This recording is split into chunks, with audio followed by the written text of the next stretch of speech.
Efa nizara tamin'ny olona izay nandalo zany aho fa amiko zany mbola mihoatra noho ny afatra.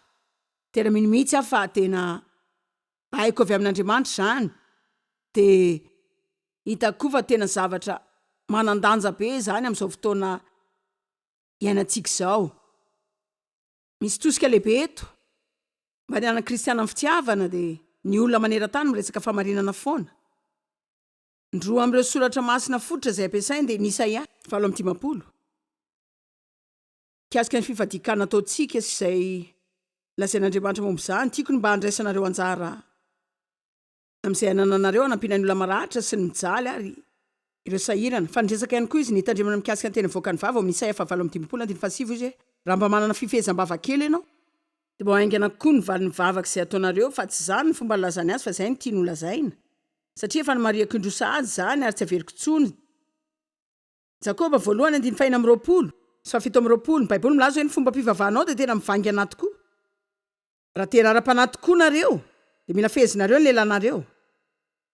Hoy izy hoe andeha hanampy ny mpitondra tena sy ny kambody amin'ny fahoriany koa nareo dia mbola mahita zavatra mitovy ihany sika. Ray tany amin'ny testamenta daholo, ray amin'ny vaovao. Raha tena ankasitran'Andriamanitra sika, raha tena ara-panahy marina sika, raha tena mifadianana marina tahaka izay ilan'Andriamanitra antsika dia misy zavatra roa farafaratsiny izay tsy maintsy hitranga. Ray tsy maintsy hitandrina tentsika sika, fa roa dia hiezaka hanampy ny sahirana foana reo roa reo dia fandehanana amin'ny fitiavana koatra izany. Ny fitiavana tsy teny izay tsy maintsy atsipitsika fotsiny eny dia hoe ity ndrehetra avy amin'Andriamanitra hoe olona mahafinaritra dia ho tapitapikeny zany. Fa zavatra afaka hita sy tsapainy zany dia afaka manova fiainana, afaka manao fahasamihafana amin'ny olona. Tsy tokony ho adinitsika fa Jesosy nilaza hoe ny fitiavana ny lehibe indrindra, fa izaho mino fa na dia mbola iresahantsika amin'ny tenantsika aza ny fomba firesantsika.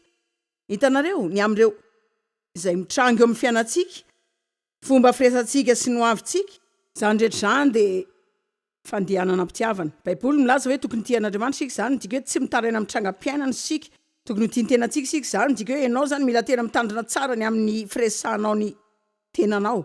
Aza milaza zavatra tsy mahomby mikasika anazy zany. Zany dia tsy. Amen. Mazava ho azy tokony hitandrina koa sika amin'ny fomba firesaka amin'ny olona.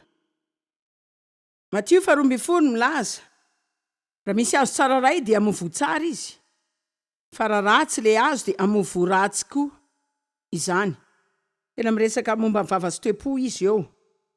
Fifandraisan'ny vava amin'ny fo. Fa izay ao am-ponao foana ihany no mivoaka eo amin'ny vavanao, raha izany tokoa ny tena mameno ny fonao. Raha ohatra ianao ka misaina zavatra kely, za kory tsy milaza hoe ny zavatra rehetra mandalo an-tsainao dia hivoaka amin'ny vavanao, fa rehefa misaina mikasika izany ianao ka dinianao lala zany dia hivoaka amin'ny vavanao.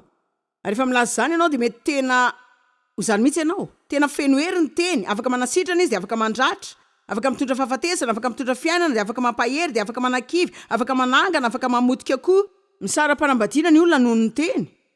Dia misaraka ny fianakaviana vokatry ny teny. Very asa ny olona noho ny teny. Tsy mahita fierena ny olona sady manana endrika mahantra noho ny teny izay nolazaina tamin'izy ireo. Ny teny dia fitoeran-kery tokoa.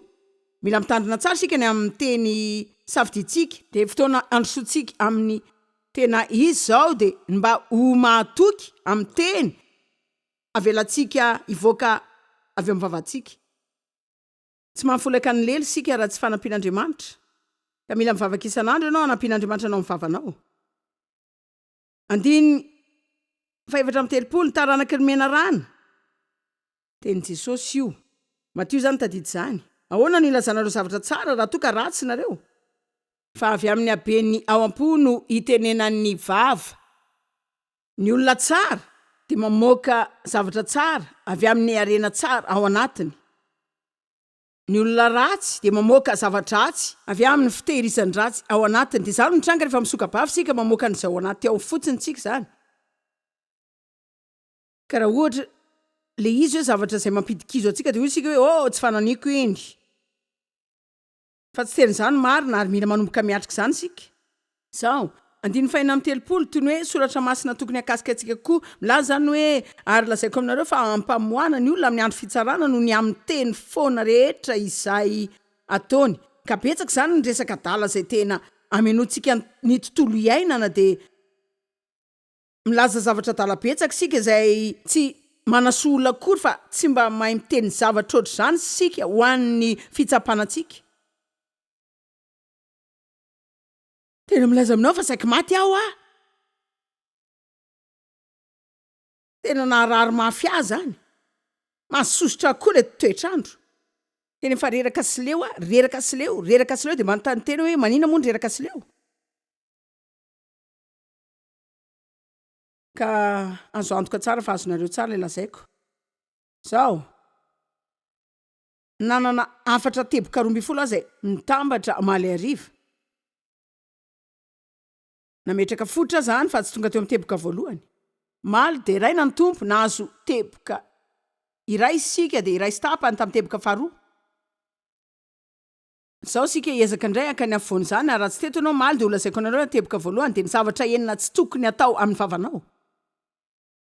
Ny voalohany dia ngonongonona menimena manakina ny fitarainana fa tsy hiverina amin'izany indray sika. Afa-tsy ny fahampatsevana anareo fa rehefa mitaraina sika dia manokatra varavarana ny fahavalo zany ny Israelita ny taraina dia ngonongonona dia nandany 7 taona nanaova lalana izay vita 120 andro. Ary nilaza mazava tsara ny Baiboly eo amin'ny nomera 120 fa ny toy ny menimena izy ny toy ny ngonongonona dia napiditra menarana tao amin'ilay Andriamanitra ary menarana nanaikitra azy ireo ka 3 alina andray maty izay zareo vao natakatra ny farany. Tena nanoty sika. Ka manantena amin'ny famakinan zany fa mba ho afaka ny aranitra koa nareo. Marina ao amin'ny Korintiana zao misy soratra masina mamerina zany voalaza tao amin'ny nomera 120 zany ihany izay tena milaza fa hoe efa nitehiriziko anareo zany mba tsy hanaovanareo ny tahaka an'izany ka nahalavony tany anefitra tamin'ny fahotana ray foana ihany. Izay natsony zany hoe ao amin'ny Korintiana voalohany hoe fingonongononana. Ny zavatra mora atao indrindra eto tany dia monmonina. Hitako raha ohatra zao tsika mahavita mihoatra ny atoandro tsy mitaraina. Efa tena fagagana lehibe zany. Firy aminareo manaka an'izany. Efa nresaka an'izany sika. Ka tsy afaka hiverina hiresaka izany indray. Afa-tsy ny ilazana tsotra fotsiny fa za dia mino fa manokatra varavarana amin'ny fahavalo sika rehefa monmonina. Andriamanitra namehantsika vava ho antony ray ihany dia ny hiderana azy. Manambavy hideranan'Andriamanitra ianao. Amen. Izay no ilaina ampiasantsika azy. Dia nresaka ilay zavatra faharoa koa izay tsy tokony ataontsika dia ny fifosahana, fitsarana, fitsikerana dia nakasoratra masina ray hafa mbola misy ray hafa koa tiako zaraina aminareo amin'ny Romana 4:12 ka andao ho any kely sika azavady. Zao haitsika fa tsy tokony hifosafosa sika izany hoe ilay be tantara dia mamerin-javatra mikasika olona izay fantatsika fa tsy maombona koa zavatra izay hitantsika taon'ny olona dia iny amin'izay ilay tiantsika tantaraina. Sika ange mila fanarina tsy mila fanala-baraka. Tena ho tahina ianao rehefa mijanona tsy milaza tantaran'olona.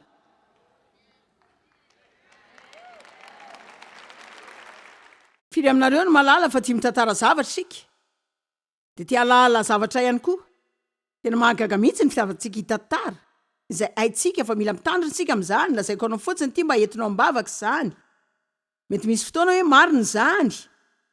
Za matetika miteny amin'ny olona mba hivavaka amin'ny zavatra sasany. Za makantoka tsara aloha hoe olona tena azo kitokisana ve io nefa ianao tena mila mijery tsara ny ao am-ponao dia milaza hoe zary ve tena mba mila ny fivavahany. Sa mba milaza zavatra fotsiny aho. Dia mampiasa ilay hoe vavaka mba hialantsiny ara-panahy anaronana ny fahotako.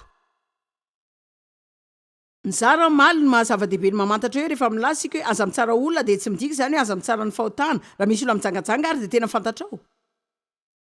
Ianao tsy hanao hoe tsy afaka mitsara zany tena afaka mihitsy ianao fahotana zany. Fa tsy afaka tsarainao ny fon'ilay olona. Dia tsy afaka mampiseho fihetsika mitsara aminy ianao. Hitako fa ny fahadisoana lehibe indrindra ataon'ny kristianina dia izy mahita olona manoto dia tsy vitany hoe tsarainy fotsiny ilay fahotana fa hiatakatahany koa ilay olona. Ka ny androm-piainany sisa ny anaovany toetra ratsy koa izy ka lasa tena sarotra ho an'ny olona io ny hiverina ho tsara na mba tena andreseny zany fahotana zany ka dia manao zany toetra zany sika tena mazava ho azy fa milaza sika hoe fahotana zany.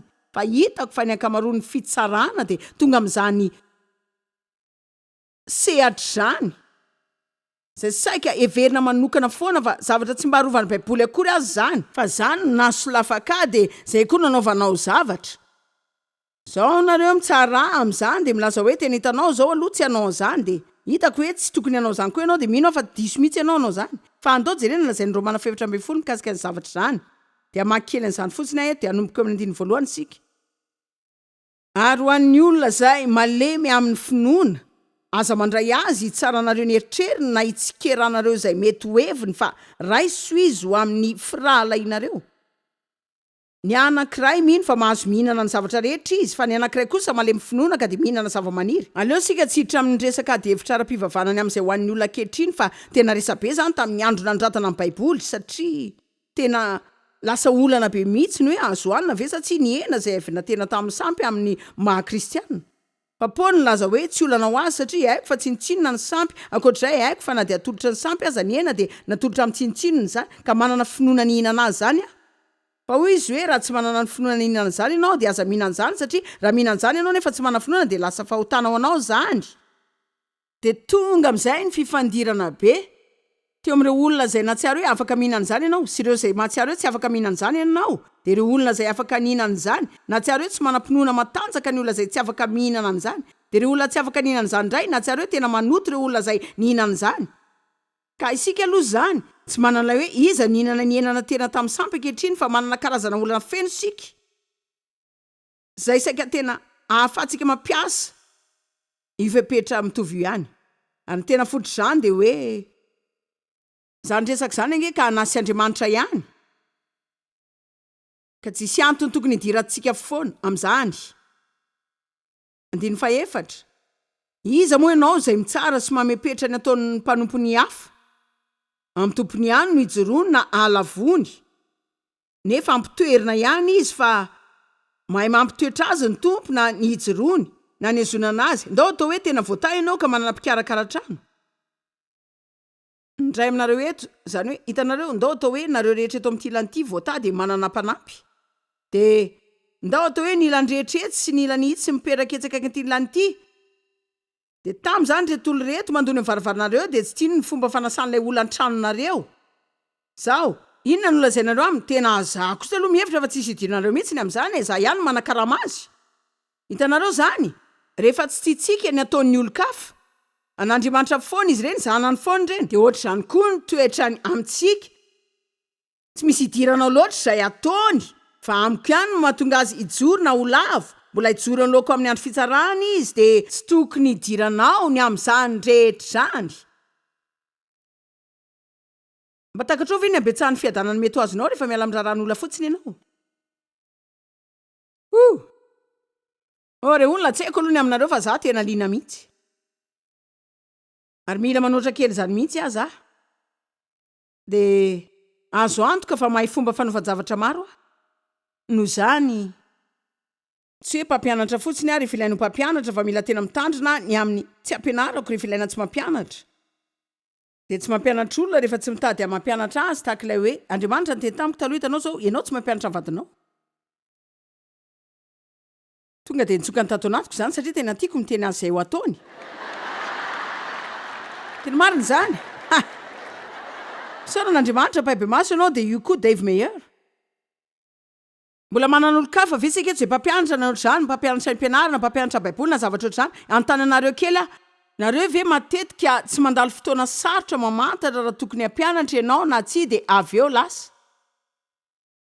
Marina olona telo nandalo an'izany. Fa any amin'ilay resaka lainga vetivety aloha mety afaka mienjana kely nareo mialohan'ny atokavako any. Tena matotra fa raha karazana mpampianatra ianao dia mila mivavaka mikasika izao ianao satria mila fantatra hoe roviana no mila ampiasaina ny talentanao. Dia roviana no tsy mety amin'ny hafa ihany koa zany fa ho lasa ozona indray. Za manam-pahefana ny ankamaroany toerana leleko dia manam-pahefana amin'izany fivoriana izany mankany amin'ny biraoko dia manam-pahefana maro fa mila takatrao fa rehefa miala amin'ity alitary ity koa dia vadin'ny Joyce Meyer koa. Amen. Mila mahatakatra fa rehefa mankany amin'ny fiangonan'olon-kafa ka hanao asa fanompoana any dia azo ireo ny fahefana. Isaorako Andriamanitra fa nianatra izany zavatra izany fa tsy mora ny ianarako izany. Ka na dia ianao aza ny lehibe ka na manam-pahefana no any ianao tsy ianao daholo koa fahefana rehetra eny. Raha mpampianatra ianao ka mampianatra amin'ny toerana iray any amin'ny toerana sasany dia ho tsara izany fa tsy mpampianatra any amin'ny alianao rehetra ianao. Dia mila mianatra isika hoe roviana no mampiasa izany dia roviana no manakombombava. Dia tsy manao izay hitenenana ny olona rehetra. Averintsika rehetra fitoriana tsara zany ry Joyce. Eny ary. 7. Fa tsy misy veloko an'ny tenany sika ary tsy misy maty ho an'ny tenany. Fa raha velona sika dia velona ho an'ny tompo, raha maty dia maty ho an'ny tompo. Ko amin'izany na velona na maty sika dia ho an'ny tompo ihany. 10. Fa nahoana ianao no mitsara ny rahalahinao? Ary nahoana kosa ianao no manao tsinotsinona ny rahalahinao? Fa samy miseho ny fitsaran'Andriamanitra sika rehetra, fa voasoratra hoe raha vela koa hoy Jehovah ny lohalika rehetra andohalika amiko, ary ny lela rehetra hideran'Andriamanitra sy hanome voninahitra azy. Tiako ilay 12. Koa samy ampamohan'Andriamanitra ny amin'ny tenany avy sika rehetra. Koa aza mifampitsara ntsony sika fa na amin'ny fanometsiny, fa aleo mihevitra n'izao dia ny tsy hanisy fandavona na fanafitohana eo anoloan'ny rahalahy. Zao miteboka 7 dia toy ny izay efa noresahako ihany, ka tena ho tsotra kely mihitsy ny ampidiran'izany tsara satria tena mifandresantsika mihitsy ny amin'izany. Dia izany no zavatra 7 tsy ataonao amin'ny vavanao dia nanomezanao ny hevitrao rehefa tsy misy olona mila an'izany. Izay ny ankamaroan'ny fotoana dia omentsika foana izany. Ary mahitsy koa, izany hoe mitsotra, hitako fa tena mila mianatra tsy manome ny hevitsika sika rehefa tsy ilain'ny olona izany. Matetika ny olona milaza hoe tena tia hanampy anao fotsiny, zao dia ahoana raha tsy tia ampiana? Mahalala vehivavy izay nampiako efa ela be tany dia milaza aminareo fa nalasa dalany zanany vehivavy zany. Mba tia hanana fifandraisana tsara aminy hono izy, ka vao maika nakorotany amin'ny visy havanana izany zavatra izany, fa tsy dia hitany akory zany. Tsy mijanona miteny izay ho ataon'ireo ankizy mihitsy izy. Fa tsy itiavan'ny ankizy azy mihitsy zany. Tsy nitady ny hevin-tsony mihitsy zareo. Fa mbola miteny foana izy dia miteny foana, za nge manao izay hanampiana azy, manao izay hanampiana azy fotsiny. Fa mila fantatsika fa ny olona mitady fahafahana. Mila fahafahana izy mba hanao ny fanapahan-keviny. Zao, za tsy milaza hoe ho any amin'ny faratapony ianao raha mahalala, fa misy olona manao izay handratrana azy ireo dia hoe tsy raha ratsony izay hananatra azy ianao satria hevitra hoe tsisy hidiranao zany. Fa hitako hoe mila manontany teny sika mba hanao izay hanampinanao ve sa manao izay hitenenananao izay heveriko. Fa fantatro. Ka matetika raha misy olona tsy manao zavatra araka ny tokony ataony dia mahatsiaro toy ny mila mampahery azy zany sika. Amen. Matetika nge na dia ny olona manontany hevitra aza tsy dia tena mila izany akory. Matetika manontany hevitr'olona ary tena miezaka mianatra zany satria hitanareo. Matetika ianao rehefa manontany hevitr'olona ny tena ilanao ataony dia niara-manaiky aminao. Ary raha tsy miara-manaiky aminao izy avy hatrany ianao dia manao hoe manina ary misaina ohatr'izany ianao. Fa firy aminareo no mahita fa mila mitombo kely fotsiny sika mba hiazona ny hevitsika ho antsika ihany mandra-pisin'ny olona tena mila an'izany marina. Dia mety tena ho any amin'ny tsara indrindra mihitsy itenanareo fa mino mihitsy fa tena fanehoana ny frère ihany zany. Hitako fa araka ny ezahantsika miteny izay ho ataon'ny olona. Izay midika fa resy lahatra sika hoe marina ny antsika, ka mila ny hevitsika ny olona. Za mahita fa mila omentsika fahafahana ny hafa. Jerena ny Tesaloniana voalohany 4:1-12 ananana antoka fa tena mazava tsara ny ampianariko. Tesaloniana voalohany 4:1-7 zao. Tena titenanareo izay tena tiako aseho eto, mba tena azonareo ny hevitra ny marina. Baiboly miteny antsika mba hiala amin'izay tena ho fifandirana izay mety hampiady. Fifamaliana, fisarahana, tsy fifanarahana, tsy fitovik-hevitra. Ary matetika ny ady dia miaingy amin'ny saika miaingy avy eo amin'ny vavy eo foana zany. Misy olona milaza izay zavatra tsy tokony lazaina, na mitantara zavatra tsy tokony hotantaraina, na manao zavatra tsy tokony natao, dia za mahita hoe resaka faneho-kevitra io matetika miteraka olana. Ianao ve efa nana fifandirana tamin'olona satria izy naneho ny heviny mikasika any amin'ny zavatra nataonao nefa tsy nitady zany ianao? Eny ary, mitranga foana zany. Ary mahitsy dia izay no inoko fa zany no anaronana izany ao amin'ny Baiboly ao amin'ny Tesaloniana voalohany 4:1-7 milaza hoe fa ny amin'ny fankatiavan'ny mpirahalahy dia tsy misy tokony hosoratako aminareo satria ny tenanareo dia ampianarin'Andriamanitra hifankatia. Fa manao zany ihany nareo amin'ny rahalahy rehetra eran'ny Makedonia, nefa mananatra nareo ihany zay ry rahalahy mba hitombo bebe kokoa. Dia ty amin'izay ny saiko sy ny foko amin'izao. Ary hitako fa tsara ho atsika zany, sady ahitsy tsara ihany koa hitako fa Andriamanitra mankasitraka ny olona zay manana saina, tsy mianana fotsiny amin'izao sady tsy afa-po amin'izay tsara fa mety zany fotsiny. Ka nanoratra ho azy ireo Paoly dia nanao hoe jereo tsy manoratra aminareo akory satria hitako fa mandeha amin'ny fitiavanareo, na hoy izy hoe za mino fa mandeha amin'ny fitiavanareo, fa hoy izy hoe manoratra ho anareo satria tiako hiezaka nareo dia tiako tanteraka amin'ny fitiavana. Ary tsy io ny toerana voalohany lazan'i Paoly an'izany, lazainy zany ho an'ny Filipianina ary nolazainy tamin'ny toerana maro zany. Tena manao tsara nareo amin'ny finoanareo fa tiako tanteraka amin'ny finoana. Tena manao tsara amin'ny fitiavanareo fa tiako tanteraka amin'izany. Dia mety ilaza nareo hoe hitanareo za nge tsy mahay manao ny hevitra zao, hitanareo ny hoe tsy dia ratsy, tsy hoe tsara koa zany, fa mila miakatra avoavo. Dia mety mila mijanona mihitsy aza mialohan'ny hanomezanao ny hevitrao dia mba manao vavaka kely aingana hoe tompo zany ve tianao ataoko? Ianao ve zany? Sa za ihany? Dia hitako fa tena gaga mihitsy raha mba manaiky an'Andriamanitra fotsiny sika vetivety. Firesahana tsy mety firmo no afaka ialantsika sy ny isan'ny ady afaka resena anatin'ny fifandraisantsika. Aiko ny fanomezana ny hevitsika sy ny fitenenana ny olona zay hevitsika dia isan'ny fankatiavana, isan'ny fifandraisana ihany koa zany. Ary za tsy milaza hoe tsy mahazo miteny tsika na tsy mahazo milaza zay hevitsika mihitsy zany. Fa hitako fotsiny hoe tena mila manao fitandremana manokana sika. Zava-dehibe zany hoe mifampiresahana zany, lazaiko anareo ny hevitry ny amin'ilay azo, ny lazaiko anareo ny hevitry ny hitanareo ny gouvernemanta na ihany koa ny resaka taminareo ny amin'ny zavatra fa raha manomboka miteny aminareo ny amin'ny zavatra ataonareo na zay akanjo anaovanareo dia tena miditra any amin'ny toerana mampidi-doza dia tena mbola miteraka olana lehibe lavitra ny zavatra hafa zany zay tsy dia mazava loatra ka tsy dia ho rarahin'olona. Dia milaza aminareo fa mila zany toroteny zany ka raha tsy tianareo hoeno zany dia ho alaiko, satria zany milaza aminareo fa za mihitsy zany olona be hevitra zany tamin'ny fiainako, ary mino fa efa tena nivoatra be fa te ho tanteraka amin'ny izany sehatra zany, fa te hisaina ny olako ihany koa dia mba hanana fiadanana koa mihoatra ny tany aloha tamin'ny fiainako manontolo. Ilaza aminareo indray amin'ireo zavatra inoko fahitranga, raha manana fifandraisana amin'olona ianao ka manome hevitra amin'ny foana dia tonga miteboka hoe efa tsy miraharaha ninina zay lazainao tsony izy. Dia hoy hoe misy karazan'olona ohatr' zany matetika manodidina dia efa nanamana ohatr' zany koa ohatrany hoe afaka lazainao azy isainao fa tsy raharahako zany.